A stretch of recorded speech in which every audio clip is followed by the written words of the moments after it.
Okay, so let's get into our topic. So guys, we're gonna start adding in like some cool like visual stuff in the next few weeks stream wise. One of the things we'll be adding in the next couple of weeks is like a ticker or something that shows you what's coming up on the show, so you can be like, oh cool, in like 30 minutes they're gonna talk about fucking dicks, you know, in 25 minutes they're gonna talk about Gordy's puss, you know, stuff like that. Hot topic these days. 15 minutes of Ubisoft. See, Ocelot's got it going on. Anywho, so let's move into our first topic, and that is something that we're kind of stoked on. Is E3 2017 is opening to the public for this year. That's the first time that's ever happened. So immediately, let me give you some facts here, Timmy. So Rush is fined $200. Sorry, Hurricane Raja is not here tonight. So 15,000 tickets will be available for the price of $249 each, while the first 1,000 tickets will be available for $149. So let's discuss that. Wow. So it's got to be the biggest money grab we've seen in how long? I can't think of anything else that's just like... Ever since the advent of the season pass. Right, yeah. Zing! Yeah. Did you say E3 or EA? Oh! Man, that was ridiculous. So I was kind of unfamiliar with the format because it turns out the previous events I was never actually invited to. I don't know why. Isn't that weird? Of E3? Yeah, I thought I would have. Oh yeah, because we're like a huge media outlet. Exactly. So I thought I would have got like years. like one of those like scroll like letters you see in like old kung fu movies. No, like in Mortal Kombat movies, where Shang Tsung gives everyone the scroll inviting him to the tournament. Yeah, exactly. And then he turns into Donald Trump or whatever. Yeah, and then we would go fight in the tournament, or in this case, just cover it. But we didn't get any of those. Which is peculiar. You'd think they'd been like, that R24, those guys have to be here covering. That way they can make dick jokes about all the titles here. Exactly. They're like, let's let them shit on all the Ubisoft stuff. So you get a little excited when you see this open to the public, right? They're like, it's open to the public. And you're like, oh, I'm going to go to E3 for the first time ever. I did get excited about it when I first read that, and I sent you guys the link, because I sent you guys the link before I read the article. I was like, oh, fuck, guys, hi! Oh, yeah, you really... you went Kermit. You're like, R24's going. Yeah, but then I read the prices, which I just told you guys, and then I was like, we're not going this year, but next year, guys. Yeah. Next year we'll budget Instead, out. for your birthday, we're going to front row of Metallica because it's cheaper. Yeah. My God, dude, those are crazy prices, and that's not like coming with anything. That's just admission.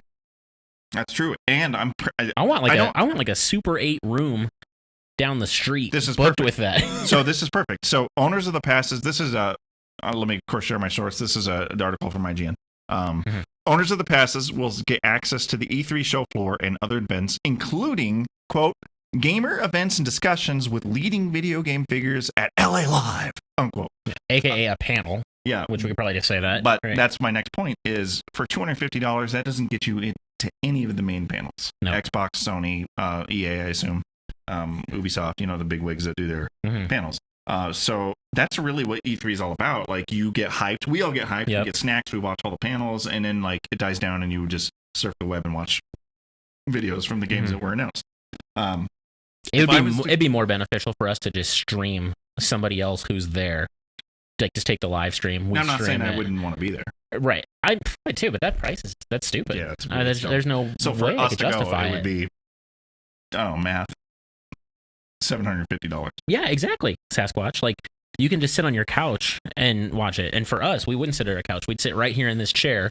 We would stream it, and then we could watch it with you guys, and we could talk about it and break it down like literally the second it happens. Which is probably what we'll do. Yeah. Like, if you go, it's kind of cool, but the downside is you're either like, you know, doing stuff from your phone the second you're watching it, or there's a huge announcement from like Bethesda, and you have to run back to your room and start putting together reaction videos and, you know, editing, and then trying to get it to drop that night. So I don't know. I don't see a benefit to it. I'm kind of curious to see what their ticket sales are like, and I truly hope they're shit. I don't think they will be shit because they're so... well, I guess when we were discussing it, I was mistaken thinking they were limited. Did I say they were limited? You did earlier when you were talking. Yeah, they're not. It's just the first 1,000 are cheaper. Yeah, exactly. Right. So I think it'll sell good because everybody that's in LA is like probably already fucking can afford it, except for I don't know. You tell me, Ocelot, because you live in California. Because the cost of living there is probably astronomical. I would it's assume. through the roof. So I don't know. Maybe $250 is not expensive to a. But again, we're all gamers, and we don't have fucking shit for money. So that's true. Yeah. So no, I don't know. Poor gamers. So I think you mentioned it earlier, where it doesn't feel like this was open to the public as much as it was just like still catering to a certain group of people. Like the same people are still going to be going. Here's what's going to happen is, and I wonder if they give out less press passes now. Joe Blow's not going to be able. That's a good point. Yeah. Fuck, this goddamn beard's so fucking smart. Look, you got weird. What is this? Yeah, what do you got there? It's a scab? I don't know. What was That's it? a piece of pizza.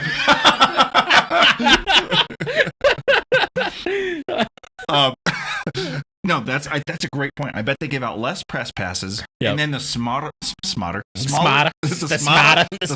media outlets that could not get press passes this year will then be forced to buy tickets, which they'll do because smaller media outlets like us, if we wanted to go, we would apply for a press pass. They'd be like, "No, eat a dick," and then they just send us back a link to the ticket sale. Yeah. And if that was like our bag this year, we would be like, "Okay, fine, whatever."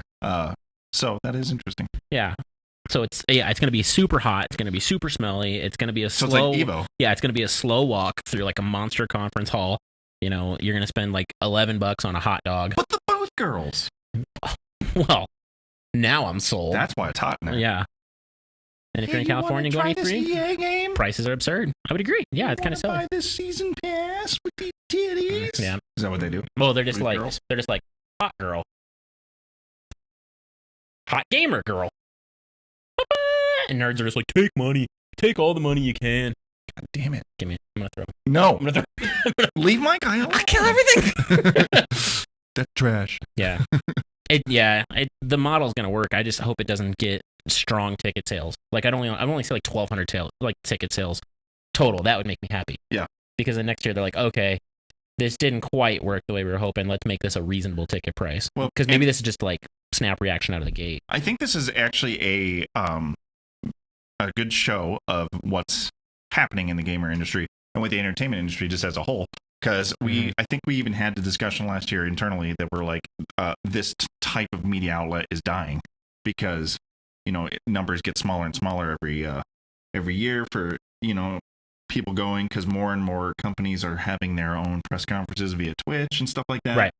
So everyone's just like, yeah, E3 is kind of dying down. So now they're like, okay, let's fucking change the business model. Let's open it up and make it a convention, because they probably see how successful Comic-Con is, and they're probably trying to wean more that way.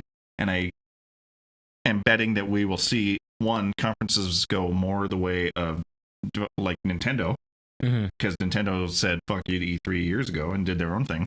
And I think more developers are going to do that, where they'll be like, have their own conferences on Twitch and away from E3 in their own buildings and stuff, directs and shit like that.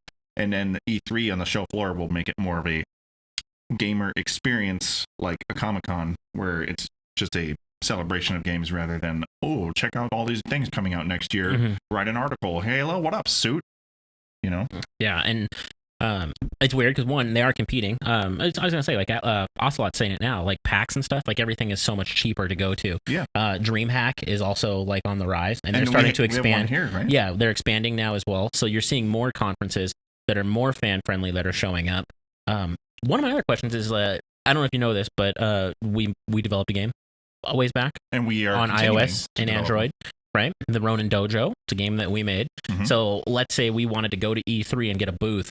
What do you think that booth rental cost for a table as big as the one that we are sitting at right now? I was asking around for booth rental at Evo, which is a considerably smaller event. Yeah. And at Evo, how many booths were at Evo? Like 2. 10? Because it was like, I think somebody told me. We can name them. There was the Sanwa. There was the guys behind Sanwa that had they had like a little game demo right behind Sanwa.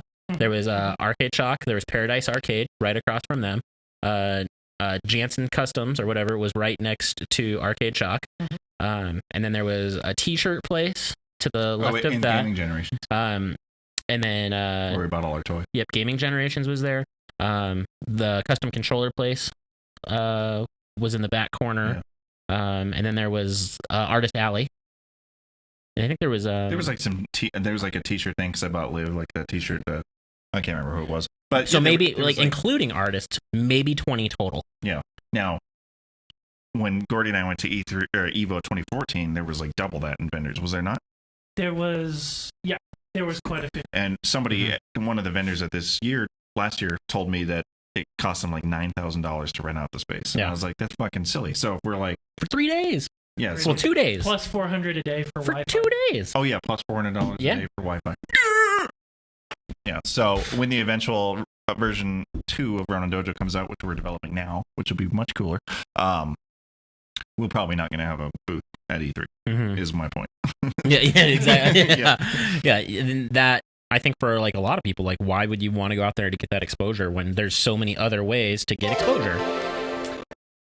Roke 89 has gone Ronin. Roke. More like Ronin 89, right?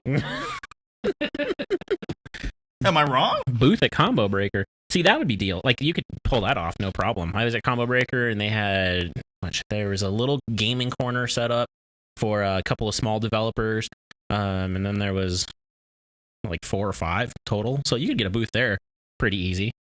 Truth be told, I probably would do a thing, and I wouldn't be opposed to looking at like 2018, maybe like doing a booth at Combo Breaker, depending on what releases we have out and what we're doing, as a company. But because that's like a more realistic thing for a team of 3 dudes, right? And actually, I think it was a team of 2 last time I was there that developed a small fighting game that was like kind of an 8-bit Street Fighter 2D kind of a thing. It was cool. Like, they were cool guys. I think one of them follows us on Twitter. I forget his name. Right on. So he doesn't tweet very often. Huh. Yeah. Fat. You know what that is? That's fat. That's fat. Nice. Nice. My fucking tomatoes. Nobody gets that reference because you didn't play Gears of War 4. Either of you. No. Gordy, lay in to us with your verbal penis. Actually, just wrap it up, Gordy, with like a really like soul-touching moment of wisdom, if you could, for us, and make it worth the people's time. In terms of Evo? No, in terms of talking about what you think of E3's shit conference. Shit prices. Shit event. I don't know. Like, earlier I was breaking it down, thinking, a hotel like $200. You're in there for 12 hours. I was trying to make it work in my head, but it is just a money grab, and it's going to be very elite, and it's probably not worth it yet. They're going to have to undo the kinks before Gordy I go. Giving you the TLDR of what we just said. Gordy gonna give it to you. No, I mean, you're totally right, Gordy. That's a perfect wrap up of the subject.